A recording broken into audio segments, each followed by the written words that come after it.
I'm Sue O'Connell in for Jim Browdy. Tonight on Greater Boston, the World Health Organization named monkeypox a global emergency this week, the second time in 2 years that it's made such a declaration.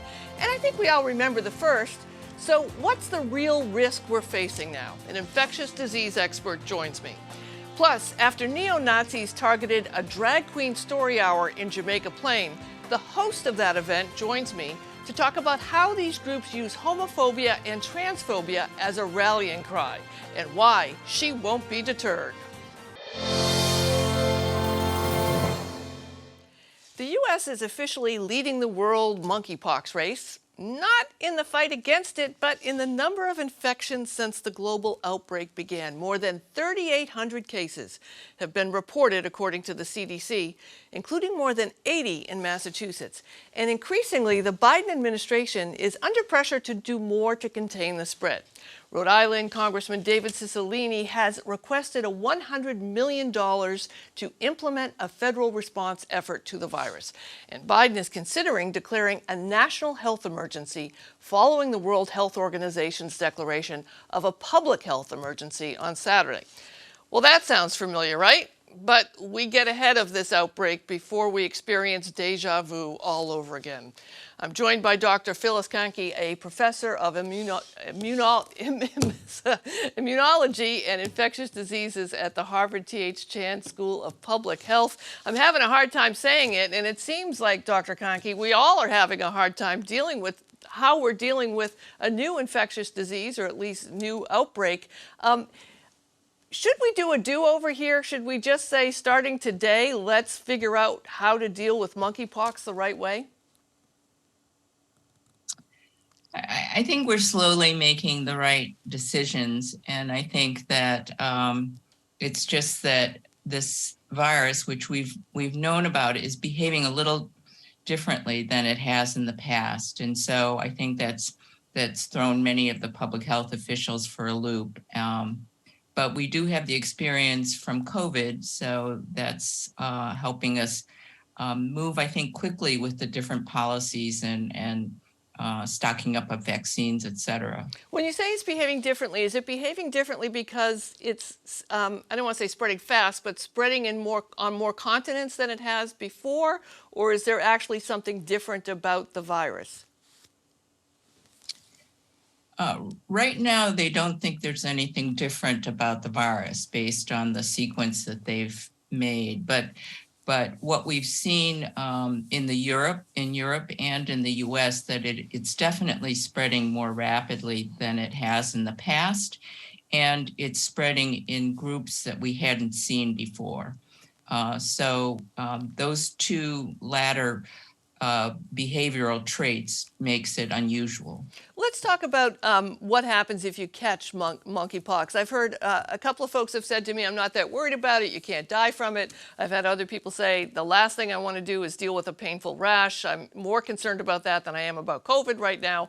I would argue you should be concerned about both things the same level. But what's it like to get monkeypox, and how concerned should you be if you have it? I think it's pretty variable. Overall, it's certainly not on the scale of COVID, but there are cases that the lesions are extremely painful and people have had to be hospitalized. And then there are cases that are quite mild. So overall, it's a more mild disease, and people shouldn't be as worried about it as they are with COVID. But I do think that for some individuals, it will be quite a painful course. Yeah, I had the chickenpox when I was 22, and that was not a pleasant experience. So I'm anything with pox in it, I'm going to pay attention to. Let's talk about the messaging you alluded to a little bit. Hey, the good news is that it seems that experts are concerned about making sure they don't target certain groups. I know in the news media we were concerned about what images we were showing early on, since some of the original infections were not in Africa, and we were showing many images of people in Africa because that's the images that we had for stock photos. So there's been some awareness around that.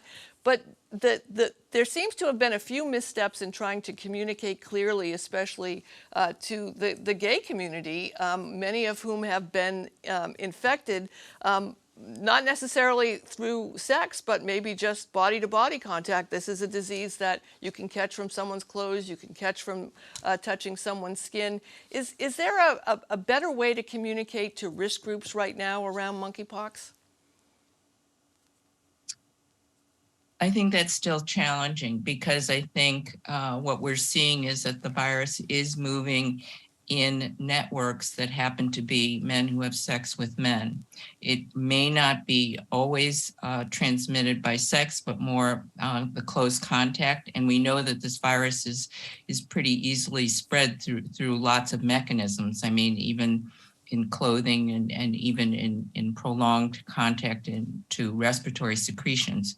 So I don't think we want to target particular groups, but we do recognize that there are certain populations at the moment who are transmitting the virus, and that's where we're seeing the majority of the cases. One of the challenges we seem to be repeating, as we did with COVID, is the access to vaccines and the access to testing. I know here in Massachusetts, a number of sites have opened up for vaccines that are, and there's been outreach done to communities to make sure that they know that they can get it.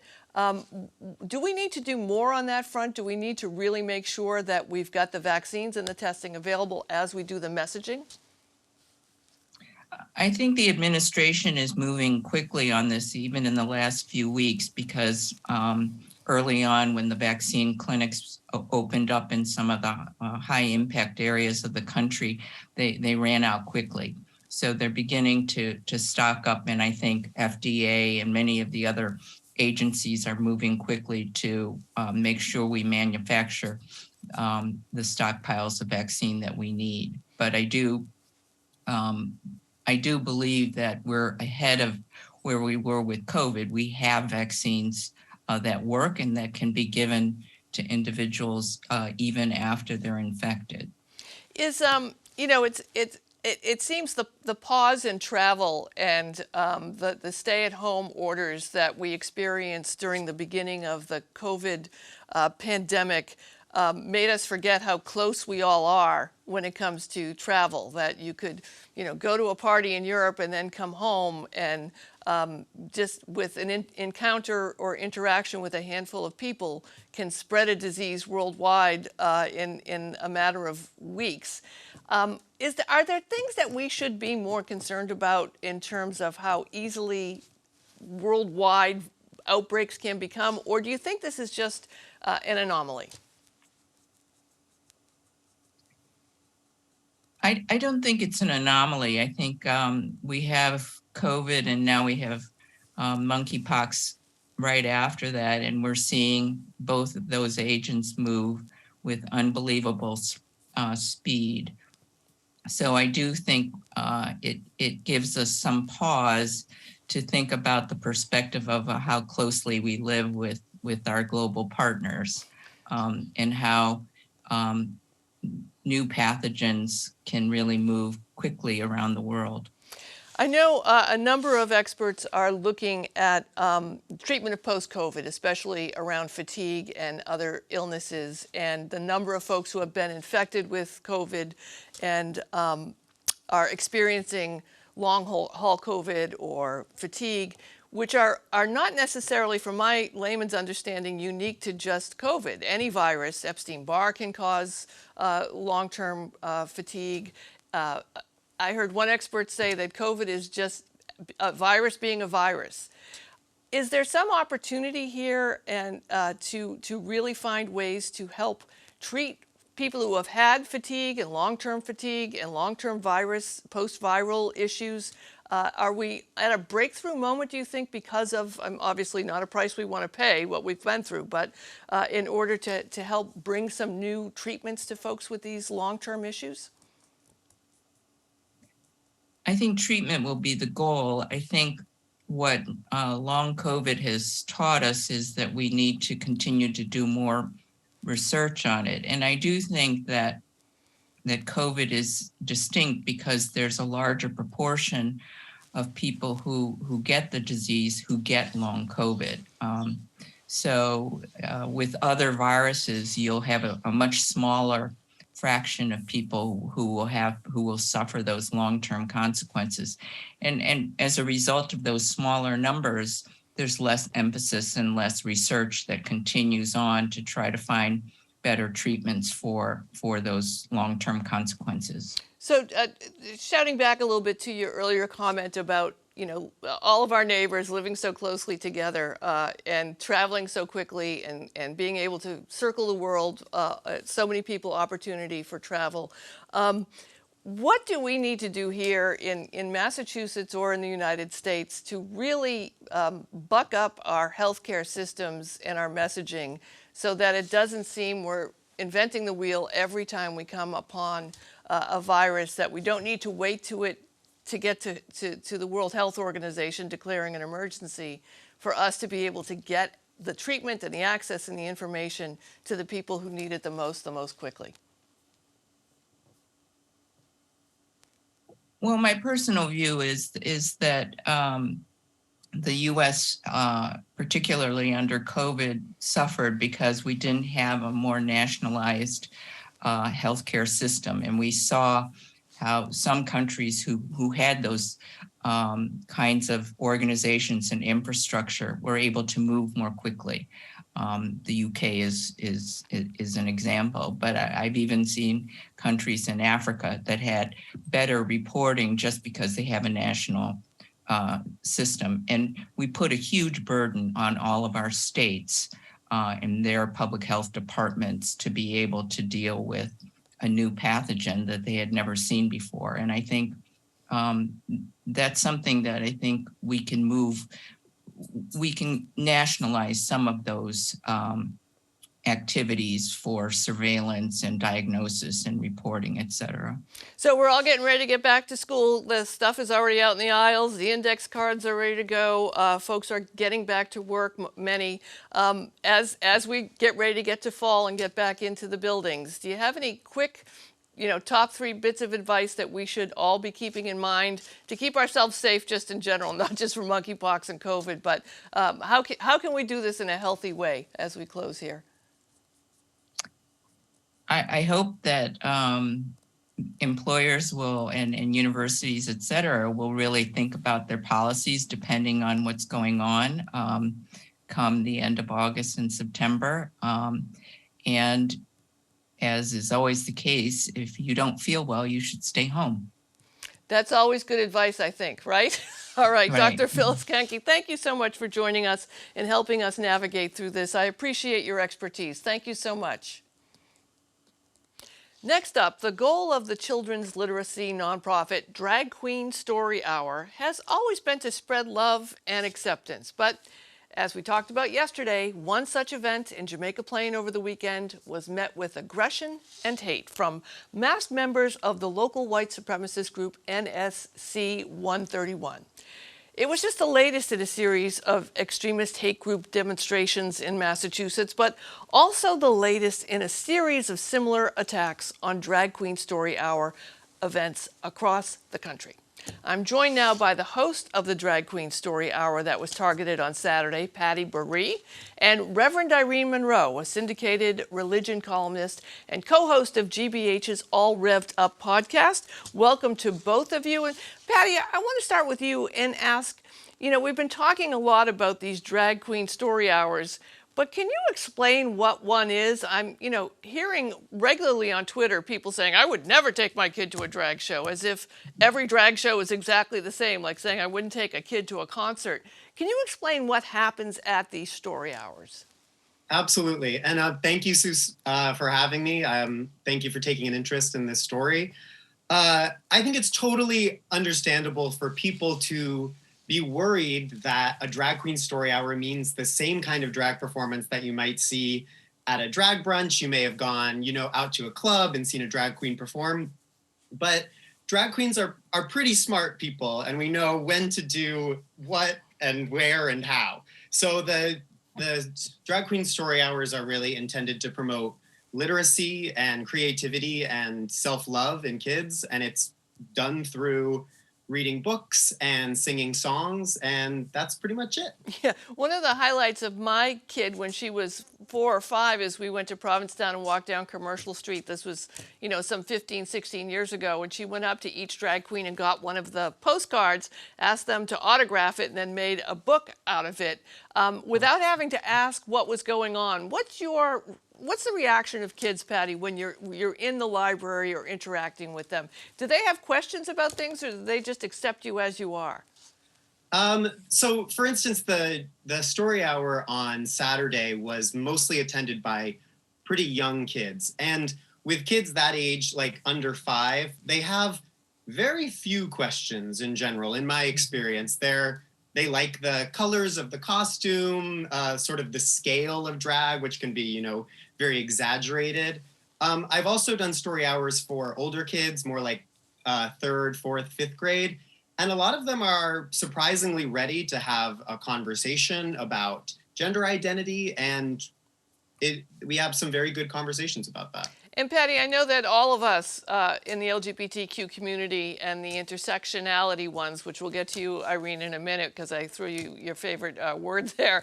Patty, we're always on some level of alert. What was your feeling at the event, and how did you react when you saw these neo-Nazis outside protesting? Certainly not with surprise. We had already rescheduled the event because we knew that there was a potential for a protest. So when they showed up at the end of the event, I heard them out on the street, and I was like, oh, they're here.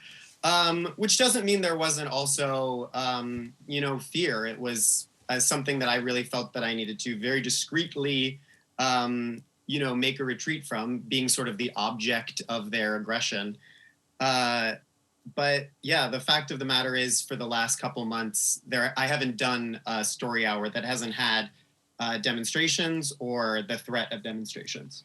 Reverend Irene Monroe, I've had a couple of conversations with folks, all sorts of folks, straight folks, gay folks, and a couple have said to me, why are we doing this? Why is this a battle that we're fighting? Why do we have to have a whole discussion about having a drag queen story hour when we are being attacked for a whole list of other issues? What would you say to someone who brought that up? Yeah, so this is where my favorite terminology, intersectionality, comes in, Sue, here. Because what happens here is that we are multiple identities here. We also have Black drag queens. So there you're dealing with racism as well as homophobia and all the other isms that comes with a multiple identity. But the issue here is what we're beginning to find out is that these hate groups like the Nationalist Socialist Club 131 and the Patriot Front, they're equal opportunity offenders here, because while NSC was out there doing St. Patrick's Day, saying keep Boston, Irish, we have had the Patriot Front out, in front of Brigham and Women's Hospital. So one of the things that I'm beginning to realize is that as we see a nation crawling towards acceptance and democracy, we will always see a backlash, similar to what we can compare to the 60s, that as a nation include more people to the margin, there will always be a group that feels that they're being replaced, because the tenet and bedrock of all these white nationalist groups is this notion of replacement therapy. So, and we began to hear it certainly in Charlottesville, Virginia, when we heard, the Jews will not replace us. So it's important. I just need to say, it's important that no matter what our identity might be, it's important to speak up, because there'll be a moment when they'll come for us and there'll be no one to speak up for us. And one of the notes too, I think, that's important to discuss is as historically, Reverend Irene, it may not have seemed important to be able to use a certain water fountain, or it may not have been important to sit in a certain place in the bus. There are some things that someone might think that are inconsequential, but is it safe to say that those are actually the building blocks that get you to the civil rights protections and acceptance that we all deserve? I always say this, that had Rosa Parks not sat down, King could not have stood up. So it's always important to understand that when we are doing something that might be violating a state law that should not be a law, that at that moment it calls into question who do we want to be and how might we be better than we are in that moment. Patty, talk about what your plans are next and what your organization and other organizations like yours across the country. I mean, I'm horrified at the amount of hate that's being directed at these small, events that are just meant for a few kids in these neighborhood libraries all across the country, when there are a million things that we can be angry about what's happening to children in our country. And this doesn't make the list for me. But what's your plan? Are you going to continue on doing these events? And are you looking to get more support in different ways, both for your safety and also to continue doing the events? It's interesting because initially this isn't work that I sought out doing. I was a drag performer working in other venues in other ways. And this was, something that I've been asked to do more and more. There's a demand for it. And this only increases my resolve to do it, because if you're making the right people mad, it makes me feel like I'm on the right track in what I'm doing. So we just want to keep doing these events. We want to keep inspiring kids to read and to love themselves and to be creative in the world. Patty, I think, part of what makes some people just totally triggers them around drag around kids is their insecurity or their concern around both talking about sex. And I don't mean talking about the actual sexual activity, but just, kids are bombarded with sexual messages all the time.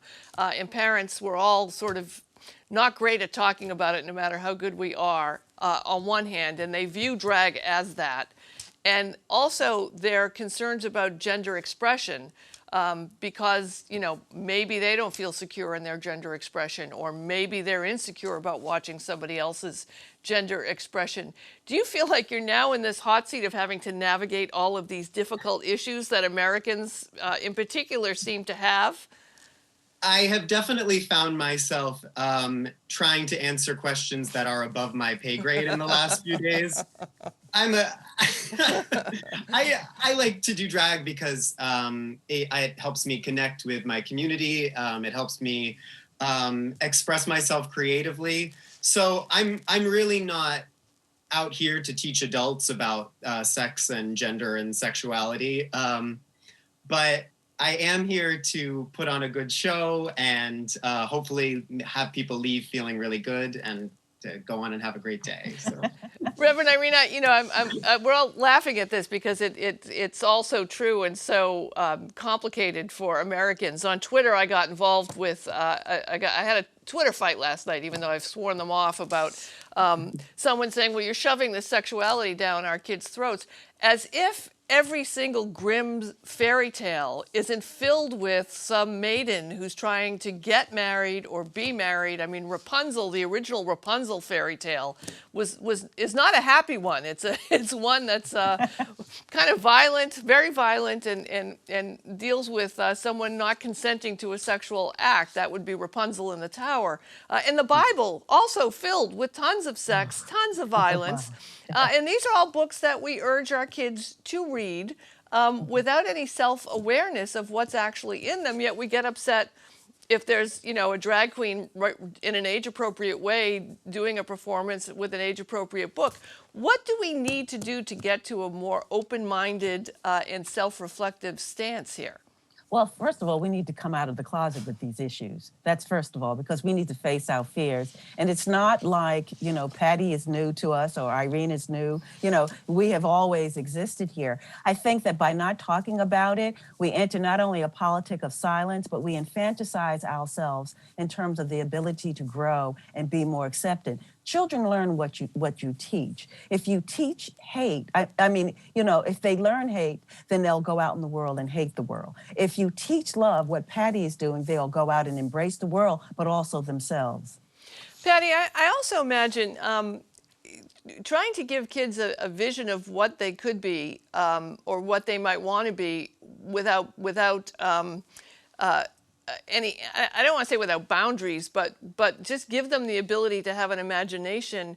I imagine you see them have some really excited reactions, not just in terms of drag, but just, we take kids to amusement parks and there's people dressed up like a giant mouse, and we don't really have any problem with that. I would argue that's a little bit creepier than a drag performer. Well, Chuck E. Cheese. I mean, Chuck E. Cheese still freaks me out, but Mickey, I think I'm okay with. Yeah, I mean, it's Nina West from Drag Race says that drag is magic, right? And that it really does feel like the response a lot of the time when I, come through the door into whatever room in the library we're using or school. That it's an excited reaction, much like a Disney princess, coming into the brunch buffet at Disney World, if you will. I don't know. The events are just so wholesome that the disparity between the reaction and the reality is, you gotta laugh. That's how I feel. That's a great reaction. I mean, I just want to bring up one last. I'm watching a few of my friends get all caught up in some pretzel-like arguments around free speech and wanting to just arrest folks on site who show up. We are in a challenge here that it did devolve at the JP library. There were arrests that were made. The court cases are moving through the courts, but people do have a right to protest and speak up. And what the remedy to that is what? Accountability and respectability here. And it's not putting a cap on free speech here. But one of the things that we have to understand that as we're becoming more tolerant as a society, we have to grow in how we language things. We no longer, or should I say this, should use the N-word when looking at me or other people of color, because we have grown to understand the hurt that it caused and continue in terms of bad behavior. So I'm all for our First Amendment and Second Amendment rights, all of the amendment rights, okay? But with that comes accountability and responsibility, and I need to just say respectability. Patty Bourre, Irene Monroe, thank you both for joining us. Good luck to both of you and enjoy the rest of the summer. Thank you. Thank you, Sue. That's it for tonight, but come back tomorrow for a look at the Brigham and Women's Job Program for high schoolers, which matches young students, primarily from underserved Boston neighborhoods, with year-round paid internships. The hospital's Vice President of Community Health and a recent graduate of the program join us. That and more tomorrow at 7. Thanks for watching and stay safe.